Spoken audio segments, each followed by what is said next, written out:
Hello everyone, welcome back to my channel. This is Pramila Yadav. उम्मीद करती हूँ आप सब बहुत अच्छे होंगे, आपकी प्रिपरेशन अच्छी चल रही होगी। लास्ट क्लास में हमने डेवलपमेंट यानी बाल विकास से रिलेटेड 15 MCQs डिस्कस कर लिए थे। ये MCQs है वो PYQs और PYQs पर बेस्ड ही क्वेश्चन है जो आपके एग्ज़ाम में आने के पूरे चांसेस हैं। चाइल्ड डेवलपमेंट का जो टॉपिक है ये एक ऐसा टॉपिक है जो हर एक एग्ज़ाम में पूछा जाता है, सिर्फ CTET ही नहीं, HTET में भी, UP TET में भी, MP TET में, या फिर कोई भी टीचिंग एग्ज़ाम जहाँ पर भी CDP में पूछा जाता है। चाइल्ड डेवलपमेंट हर जगह ही पूछा जाता है, हर एक एग्ज़ाम के लिए इम्पोर्टेंट है। तो चलिए शुरू करते हैं। बच्चा परिवार की तुलना में दोस्तों को अधिक महत्व देने लगता है, यह कौन सी अवस्था होती है? यानी जब ऐसी कौन सी अवस्था होती है जहाँ पर जो पीयर का इन्फ्लुएंस है वो ज़्यादा बढ़ जाता है एज़ कम्पेयर टू फैमिली। यानी परिवार जो कुछ कह रहा है उसको सही ना मानकर जो उसके पीयर सही कह रही हैं वही सही लगने लगता है। क्या ये चाइल्डहुड में होता है, एडोलेसेंस में होता है, इन्फेंसी में होता है या अडल्टहुड में होता है? चाइल्ड डेवलपमेंट की जब भी हम स्टडी करते हैं 0 से 18 वर्ष तक ही करते हैं, यानी जन्म से लेकर 18 वर्ष तक की ही स्टडी हम बाल विकास में करते हैं। उससे बड़ा अडल्ट हो जाता है, अडल्ट की स्टडी हम नहीं करते, तो प्रौढ़ अवस्था तो यहाँ से ऐसे ही चली गई। फिर हम बात करें इन्फेंसी की शैशव अवस्था पर। यहाँ पर बच्चा कंप्लीटली डिपेंडेंट होता है अपनी फैमिली पर, मेनली अपनी मदर पर, क्योंकि यहाँ पर जितनी भी उसकी ज़रूरत की चीज़ें हैं, जो भी उसकी नीड्स हैं, उनको सबको पूरा करती है कौन? मदर। तो इन्फेंसी में भी पीयर इन्फ्लुएंस नहीं होता। दोस्त इन्फेंसी में बच्चे के होते ही नहीं है, उसके दोस्त सिर्फ अपनी माँ होती है, ज़्यादा से ज़्यादा पिता और उसके आसपास के सिबलिंग्स, दादा दादी, भाई बहन, बस इतना ही। एडोलेसेंस किशोर अवस्था में ऐसा होता है जब पीयर इन्फ्लुएंस सबसे ज़्यादा हो जाता है। यहाँ पर पीयर कौन होते हैं?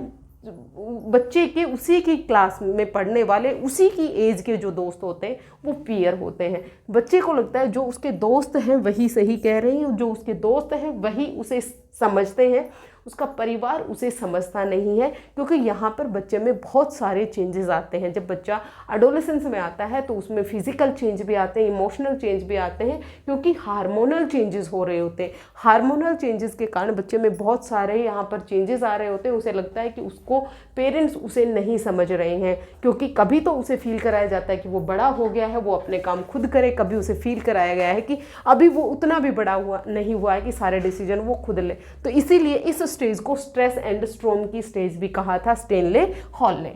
नेक्स्ट क्वेश्चन देखिए, आदतों के निर्माण के लिए सबसे महत्वपूर्ण अवस्था कौन सी होती है? हैबिट फॉर्मेशन के लिए जो सबसे अच्छी अवस्था मानी जाती है वो कौन सी होती है? इन्फेंसी में बच्चे में कोई भी हैबिट फॉर्मेशन नहीं होता, चाइल्डहुड में बच्चे में हैबिट फॉर्मेशन होती है। अगर आप हैबिट फॉर्मेशन की बात करें, आदत निर्माण की बात करें, तो वो चाइल्डहुड में होता है। और चाइल्डहुड को भी हम 2 कैटेगरी में पढ़ते हैं। अर्ली चाइल्डहुड, कौन सी? अर्ली चाइल्डहुड और लेटर चाइल्डहुड में पढ़ते हैं। अर्ली चाइल्डहुड जब बच्चा 2 से 6 वर्ष में होता है, लेटर चाइल्डहुड 6 से 12 वर्ष में होता है। अगर आपको ऑप्शन में अर्ली चाइल्डहुड और लेटर चाइल्डहुड दोनों मिलते हैं तो आप अर्ली चाइल्डहुड के साथ जाएंगे। हैबिट फॉर्मेशन, आदत निर्माण के लिए बच्चे की जो सबसे अच्छी स्टेज मानी गई है वो अर्ली चाइल्डहुड माना गया है। अर्ली चाइल्डहुड हैबिट फॉर्मेशन के लिए, सोशलाइजेशन के लिए, सामाजिकरण के लिए और लैंग्वेज डेवलपमेंट के लिए सबसे बेस्ट पीरियड माना जाता है। इसको क्यूरियोसिटी की एज भी कहा जाता है। यहाँ पर बच्चे की स्टेज को प्ले एज भी कहा जाता है, प्री स्कूल एज भी कहा जाता है। नेक्स्ट क्वेश्चन देखिए, development can be influenced by training and environment this zone, यानी प्रशिक्षण और वातावरण से विकास प्रभावित होता है। तो यह क्या दर्शाता है? डेवलपमेंट है वो फिक्स नेचर का होता है। फिक्स नेचर का होता तो उसमें ट्रेनिंग और इन्वायरमेंट से कोई भी प्रभाव नहीं होता, तो ये तो गलत हो गया। फ्लेक्सिबिलिटी बिल्कुल होती है। जो बच्चे का जो डेवलपमेंट है उसमें फ्लेक्सिबिलिटी होती है। आप बच्चे को जिस तरह का इन्वायरमेंट प्रोवाइड करेंगे बच्चे का डेवलपमेंट उसी तरीके से हो जाएगा।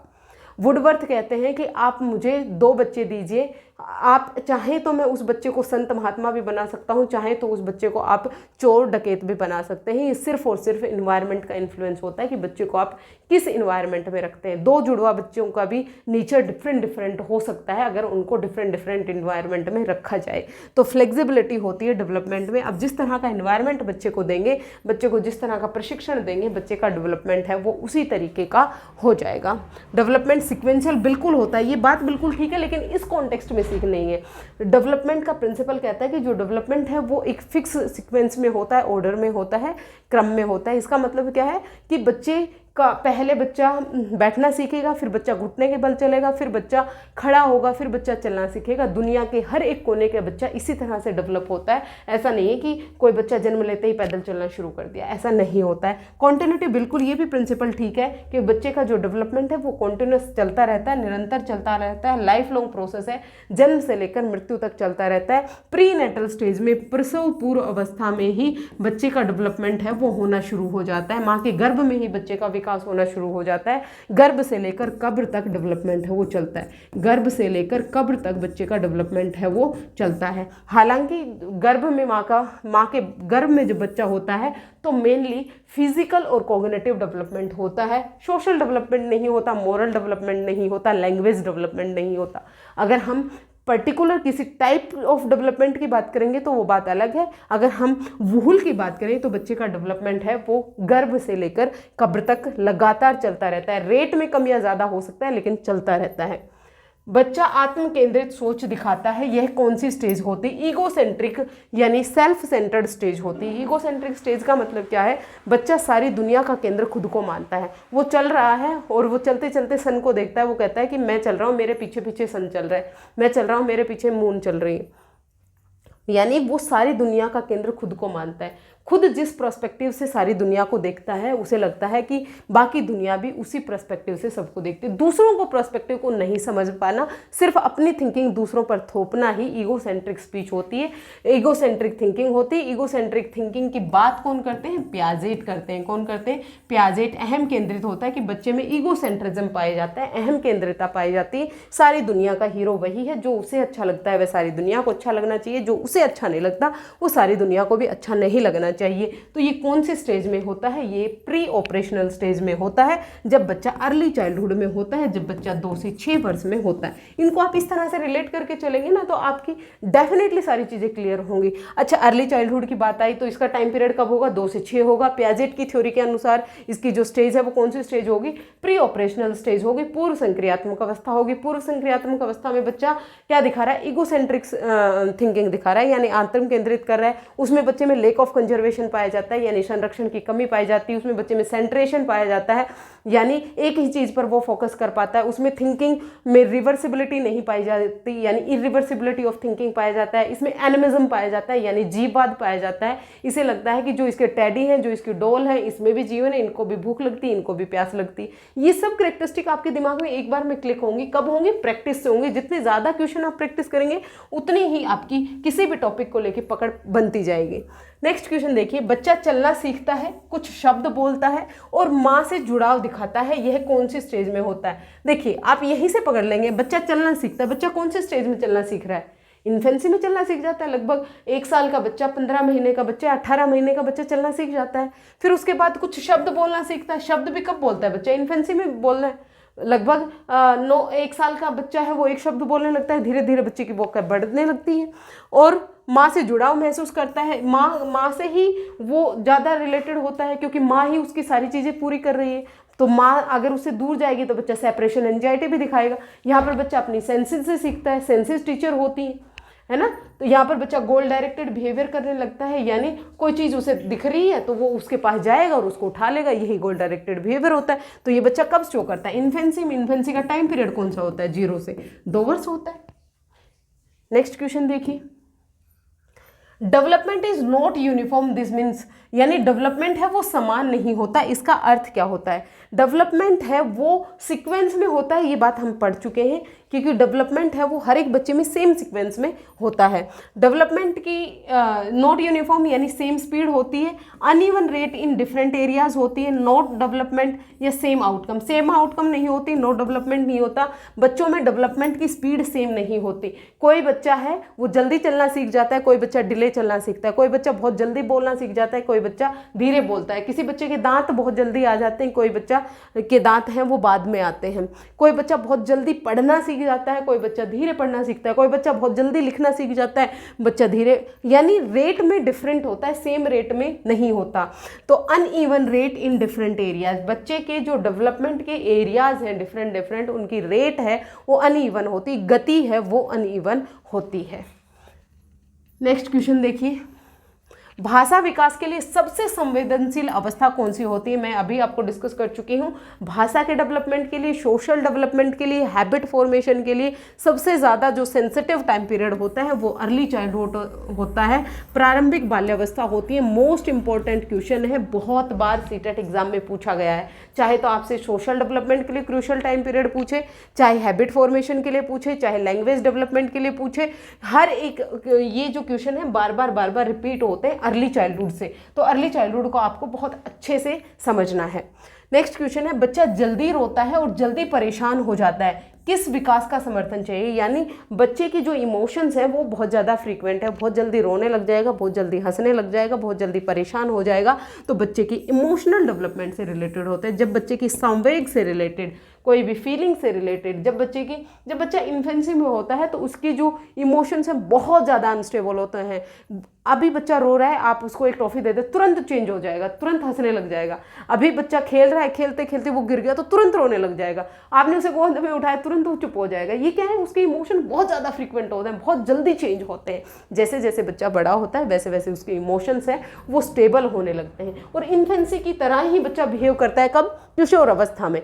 वहाँ पर भी बच्चे में इमोशनल डिस्टर्बेंस बहुत ज़्यादा पाई जाती है, क्योंकि वो अपने आप से ही जूझ रहा होता है। उसमें इतने सारे फिजिकल चेंज आ रहे होते हैं, इतने ज़्यादा उसमें इमोशनल चेंज आ रहे होते हैं, इतने हार्मोनल चेंजेस आ रहे होते हैं, बच्चा खुद को ही नहीं संभाल पाता। तो इन्फेंसी की तरह बिहेव करता है कब? बच्चा किशोर अवस्था में भी करता है। नेक्स्ट क्वेश्चन देखिए, which stage is most crucial for emotional bonding and trust? यानी भावनात्मक जुड़ाव और विश्वास के लिए सबसे महत्वपूर्ण अवस्था कौन सी होती है? क्या एडोलेसेंस होती है, इन्फेंसी होती है, चाइल्डहुड? एडल्टहुड को तो आप वैसे ही हटा दें। अगर आप बात करें भावनात्मक जुड़ाव की, इमोशनल की, तो ये जो क्रूशियल टाइम पीरियड होता है, तो ये क्रूशियल टाइम पीरियड होता है एडोलेसेंस, किशोर अवस्था, जब बच्चे में इमोशनल बॉन्डिंग और ट्रस्ट डेवलप होता है किसी भी चीज़ को लेकर। अगर यहाँ पर आपको डाउट मिलेगा एडोलेसेंस में और इन्फेंसी में, कि बच्चे के जो इन्फेंसी में जो इमोशंस होते हैं ना वो बहुत ज़्यादा अनस्टेबल होते हैं, वो बहुत जल्दी चेंज होते हैं, फ्रीक्वेंट होते हैं। लेकिन अगर आप बॉन्डिंग की बात करें, इमोशनल बॉन्डिंग जब डेवलप होगी तो वो बच्चे में एडोलेसेंस में होगी, या फिर चाइल्डहुड में होगी, या फिर इन्फेंसी में होगी। इसको लेके बहुत ज़्यादा बच्चों में डाउट होता है। बहुत बार आप क्वेश्चन गलत करके आते हैं और अलग अलग बुक में आपको अलग अलग आंसर भी इसको मिलता है। आप इसको आराम से समझिए। देखिए, भावनात्मक जुड़ाव और विश्वास के लिए सबसे महत्वपूर्ण अवस्था कब होती है? जब आप बच्चे में इमोशंस का डेवलपमेंट कर रहे हैं, जहाँ पर इमोशंस स्ट्रॉन्ग बनाने हैं। तो इमोशनल रूप से जो मैक्सिमम लेवल होता है बच्चे के भावनात्मक डेवलपमेंट का, तो वो एडोलेसेंस होती है, किशोर अवस्था होती है। किशोर अवस्था के साथ आप जाइएगा। नेक्स्ट क्वेश्चन देखिए, बच्चा ज़्यादा बात नहीं करता लेकिन कठिन पहेलियों को आसानी से हल कर लेता है। यानी बच्चे को ज़्यादा बातचीत करना पसंद नहीं है, लेकिन अगर कॉम्प्लेक्स प्रॉब्लम है तो बच्चा उनका इजीली सोल्व कर लेता है। तो कौन सा विकास मजबूत है? यानी कठिन पहेलियों को जब वो आसानी से सोल्व कर ले रहा है, तो यानी बच्चे का जो कॉग्निटिव डेवलपमेंट है वो स्ट्रॉन्ग है। जहाँ पर भी थिंकिंग की बात आए, लॉजिक की बात आए, प्रॉब्लम सॉल्विंग की बात आए, तो बच्चे की कॉग्निटिव डेवलपमेंट से रिलेटेड है। और अगर यहीं पर ये क्वेश्चन पूछ लिया होता कौन सा विकास उसका मजबूत नहीं है, तो नहीं कौन सा है? बच्चा ज़्यादा बात नहीं कर रहा है, यानी बच्चा ज़्यादा सोसाइटी के साथ एडजस्ट नहीं हो पा रहा, लोगों के साथ बातचीत नहीं कर पा रहा। तो वीक कौन सा हो गया? सोशल डेवलपमेंट है वो उसका यहाँ पर कमजोर हो गया। नेक्स्ट क्वेश्चन देखिए, Which stage shows maximum conflict between the dependency and independency? यानी ऐसी कौन सी स्टेज होती है जहां पर निर्भरता और स्वतंत्रता के बीच में सबसे ज्यादा जहां पर भी कॉन्फ्लिक्ट की बात आ जाए ना, तो आप एडोलेसेंस के साथ चले जाओ आंख बंद करके। सबसे ज्यादा कॉन्फ्लिक्ट है वो बच्चे के एडोलेसेंस में ही होते हैं, चाहे वो पेरेंटल कॉन्फ्लिक्ट हो, माता पिता से इनके बहुत झगड़े होते हैं जब बच्चा एडोलेसेंस में होता है, चाहे उसके खुद के साथ कॉन्फ्लिक्ट हो, इंडिपेंडेंसी हो, उसे समझ में नहीं आ रहा है कि वो डिपेंडेंट है या इंडिपेंडेंट है। इसीलिए इसको ट्रांजिशनल टाइम पीरियड कहा जाता है। चाइल्डहुड के बीच में और अडल्टहुड के बीच का जो टाइम पीरियड है, यहाँ पर ना तो बच्चा अभी बालक रह गया है और ना ही अभी वो वयस्क हो गया है, अभी वो किशोर अवस्था में आया है। यही ट्रांजिशनल पीरियड है। कई बार क्वेश्चन पूछा जाता है चाइल्डहुड और अडल्टहुड के बीच का जो ट्रांजिशनल टाइम पीरियड है उसे क्या कहते हैं, या फिर डायरेक्ट पूछा जाता है ट्रांजिशनल टाइम पीरियड कौन सी स्टेज को कहा जाता है? एडोलेसेंस को कहा जाता है। है, किशोर अवस्था को कहा जाता है जब बच्चा 12 से 18 साल की उम्र में होता है। नेक्स्ट क्वेश्चन देखिए, बच्चा लिखने से पहले पेंसिल पकड़ना सीखता है, यह कौन सा सिद्धांत है? प्रिंसिपल ऑफ डेवलपमेंट से रिलेटेड क्वेश्चन है कि पहले बच्चा पेंसिल पकड़ना सीखेगा, फिर उसके बाद वो लिखना सीखेगा, यानी पहले बच्चा सामान्य व्यवहार करना सीख रहा है। जब भी डेवलपमेंट होगा, डेवलपमेंट हमेशा सामान्य से विशेष की तरफ होगा, जनरल से स्पेसिफिक की तरफ होगा। पहले बच्चा अपने पूरे हाथ को कंट्रोल करना सीखता है, फिर उसके बाद बच्चा अपने फिंगर्स को कंट्रोल करना सीखता है। तो ये क्या है, डेवलपमेंट हमेशा जनरल से स्पेसिफिक की तरफ होता है। इंपॉर्टेंट है, याद रखिएगा। आपको कंफ्यूज करने के लिए सिर्फ यहीं पर ही डिफरेंस देता है, 2 ऑप्शन में देगा, जनरल से स्पेसिफिक और स्पेसिफिक से जनरल। आपको हमेशा ध्यान रखना है, पहले सामान्य चीजें होती हैं, पहले आप सामान्य होते हैं, सामान्य के बाद आप वीआईपी जाकर बनते हैं। तो डेवलपमेंट है वो हमेशा आपका जनरल से स्पेसिफिक की तरफ होता है। नेक्स्ट क्वेश्चन देखिए, बच्चा काल्पनिक खेल खेलता है और काल्पनिक दोस्तों से बात करता है, यह कौन सी अवस्था होती है? यहाँ पर इमेजिनरी ऑडियंस होते हैं। यह कौन सी स्टेज में होता है? बच्चा खुद से ही बात कर रहा होता है, कोई भी बच्चे के आसपास नहीं होता और वो खुद बात कर रहा होता है, मतलब उसे लगता है उसके सामने 2-4 लोग बैठे हैं, वो उनसे बात कर रहा है। तो ये इन्फेंसी में नहीं होता है, ये अर्ली चाइल्डहुड में होता है, प्रारंभिक बाल्यावस्था में होता है। बच्चा खुद को ही गाइड कर रहा होता है, खुद से ही बात कर रहा होता है। प्राइवेट स्पीच की बात किसने की थी? लेव वाइगोस्की ने की थी, कि जब बच्चा खुद को ही गाइड कर रहा होता है, खुद को इंस्ट्रक्ट कर रहा होता है, जब वो किसी प्रॉब्लम को सोल्व कर रहा होता है, खुद से बात कर रहा होता है, तो उसे हम प्राइवेट स्पीच कहते हैं। जब बच्चा इमेजिनरी ऑडियंस से बात कर रहा है, उसे कोई नहीं है उसके साथ में, फिर भी वो बात कर रहा है, अपने टॉय से बात कर रहा है, अपनी डॉल से बात कर रहा है, अपने डॉल को खाना खिला रहा है, डॉल को पानी पिला रहा है, एनिमिज्म शो कर रहा है, ये सब कैरेक्टरिस्टिक बच्चे में अर्ली चाइल्डहुड 2 से 6 साल की उम्र में शो करता है। नेक्स्ट क्वेश्चन देखिए, बच्चा कहता है मैं सब खुद कर सकता हूँ और स्वतंत्रता दिखाता है, यह कौन सी अवस्था में होता है? जब बच्चे को लगता है कि वो खुद इंडिपेंडेंटली सारे काम खुद कर सकता है, उसे आप परेशान मत कीजिए, वो खुद इतना डिपेंडेंट हो गया, उसे किसी की ज़रूरत नहीं है। इन्फेंसी में नहीं, इन्फेंसी में तो कम्प्लीटली अपनी माता पर डिपेंडेंट होता है। अर्ली चाइल्डहुड में भी बच्चा डिपेंडेंट होता है, चाइल्डहुड के दोनों स्टेजेस में ही बच्चा डिपेंडेंट होता है। ये बच्चा किशोर अवस्था में दिखाता है, बच्चे को लगता है कि वो अपने सारे काम खुद कर सकता है, वो डिपेंडेंट है, उसे किसी की ज़रूरत नहीं है, जब बच्चा 12 से 18 वर्ष में होता है।